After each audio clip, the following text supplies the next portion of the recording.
আসসালামু আলাইকুম। ওয়ালাইকুম আসসালাম। ভালো আছেন ম্যাডাম? ভালো আছি, বসেন। তারপর বলেন আপনাদের কি অবস্থা? অবস্থা তো ভালো না ম্যাডাম। কেন, আবার কি হলো? গতকাল জামতলা জমিটা বিক্রি করার লাগা পার্টি নিয়ে দেখাইতে গেছিলাম। তারপর সুরজ ভাই আর সেজো ভাই এসে বাধা দিচ্ছে। সুরজ ভাই সেজো ভাই বলতে? রিমার ভাই, মানে মোড়লের লোক। জি ম্যাডাম। আইনিভাবে এই জমি এখন আপনাদের, কিন্তু ওরা তো ঝামেলা করতেছে। একটা কাজ করেন, জমি কেনার পার্টিকে আমার কাছে নিয়ে আসেন, আমি কথা বলে দিব। জি ম্যাডাম, আপনি যদি আমাকে সাহায্য করেন তাহলে তো অনেক ভালো হয়। আমি সবসময় তোমাদের পাশে ছিলাম, এখনো আছি। আপনার কথায় ভরসা পাইলাম ম্যাডাম, আমরা তাহলে আসি। চা খেয়ে যাও। আজকে না ম্যাডাম, অন্য একদিন খাবো। আসি ম্যাডাম, আসসালামু আলাইকুম। ওয়ালাইকুম আসসালাম।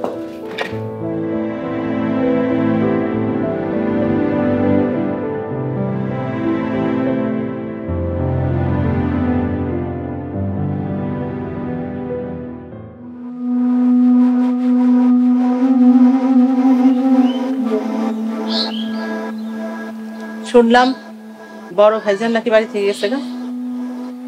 যাইতে চায় নাই, তাহলে তারাই দিছি। এই বাড়ির মোড়ল এখন আমি, সব ক্ষমতা এখন আমার হাতে। ভালো করছেন। ভাইজানের মতো গতি ভালো লাগতেছিল না, যে কোনো সময় আমাকে একটা বড় বিপদে ফেলাইতে হয়। আমার উপর দিয়ে এখন কেউ কথা বলতে পারবে না। সুরজের হাত করে রাখেন, তাহলে আর বড় ভাইজান আর রিমার জামাই কোনো ক্ষতি করতে পারবো না আমগো। সুরজের সাথে সুলতানের বিয়ে দিয়ে দিলে আর তো কোনো চিন্তা নাই। করিম ভাই আর সুরজের আমার ভালো লাগে, কিন্তু সুরজের মায়ের আমার পছন্দ না। পছন্দ না হলেও তার সাথে তোমার সম্পর্ক রাখতে হবে। এখন আপনার মায়ের নিয়ে যত চিন্তা, ওই যে কইতে না কইতে আয়া পড়ছে। কি রে, কিছু কবি? তোমরা নাকি সুরজ ভাইয়ের লগে আমার বিয়ে ঠিক করছো? হ্যাঁ, তুই ঠিকই শুনছস। সুরজের সাথে তোর বিয়ে হইব। আমি সুরজ ভাইয়ের বিয়ে করবো না। রাজকুমার রে বিয়া করলি না, এখন কইতেছ তুই সুরজ রে বিয়া করবি না? ওই খুনিরে বিয়ে করলে কি তোমরা খুশি হইতা?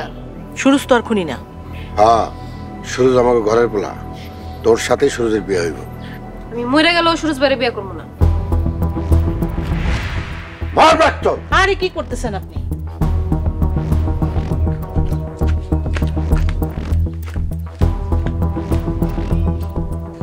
যাবো সামনে থেকে।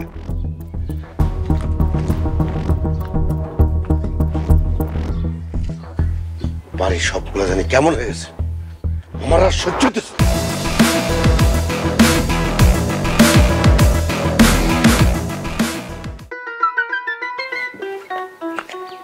বিয়াই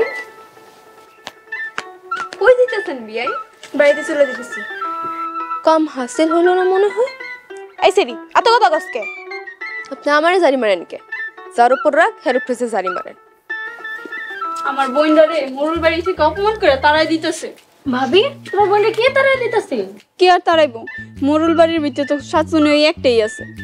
ভাবি, সাতজনে তো একটা না, অনেকগুলাই আছে। এই তারে কথা কইতে না করছি না আমি? 100 বার কমু, 1000 বার কমু। ভাবি তুমি চিন্তা করো না, আমরা এর প্রতিশোধ নিব। আমি যদি রতনের বউরে বাড়ি থেকে না তাড়াইছি, আমি আর মোরল বাড়িতে থাকবো না। আপু চুপ করো, আমি এখন যাই। বিয়াইন আপনারা আগাই দিয়া হি। তোমার যাওয়া লাগবো না, আমি একাই যেতে পারবো। আমি আপনার লাগে যাইতে পারতাম না।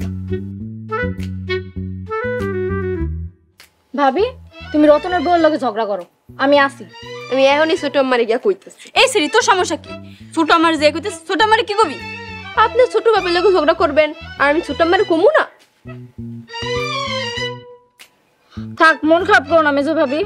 তোমার ভাই বাড়িতে নেই, তাই সবাই এরকম করতেছে। থাক, লও ঘরে লও। সোহাগের মা, বাজার থেকে যে কি কি আনতে কও, আমি যে নিয়ে আসি। সোহাগের বাপে আসনের সময় বাজার লইয়ে।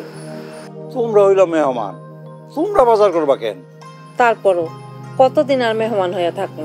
আরে তুমি যতদিন ইচ্ছা মেহমান হইয়া থাকো, আমার কোনো অসুবিধা নাই, আমি খুশি হমো। আমাকে যাওয়ানোর কোনো জায়গা নাই, আপনার বাড়িতে আমরা অনেক দিন থাকবো। আলহামদুলিল্লাহ, তুমি যতদিন ইচ্ছা থাকো।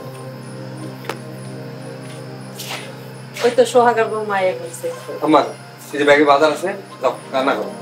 তাই সোহাগ, তুই বাজার করতে গেছস কেন? বাজার তো করবো আমি।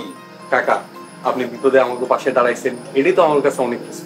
আরে আমার তার কেউ নাই। কেন আমরা আসছি না? দরকার হলে মোরলের আরেক মাইয়ারও লই আমো। হ লতিফ রে বিয়াটা করানোর দরকার। লতিফরে নিয়ে আপনার চিন্তা করার দরকার নেই চাচা, লতিফ আমার ছোট ভাই। আচ্ছা উকিল ম্যাডাম কি কইছে কোন? উকিল ম্যাডাম কইছে এই জমিটা নিয়ে মোড়লরা আর কোনো ঝামেলা করতে পারবো না, কালকে জমির টাকা দেবো। আলহামদুলিল্লাহ।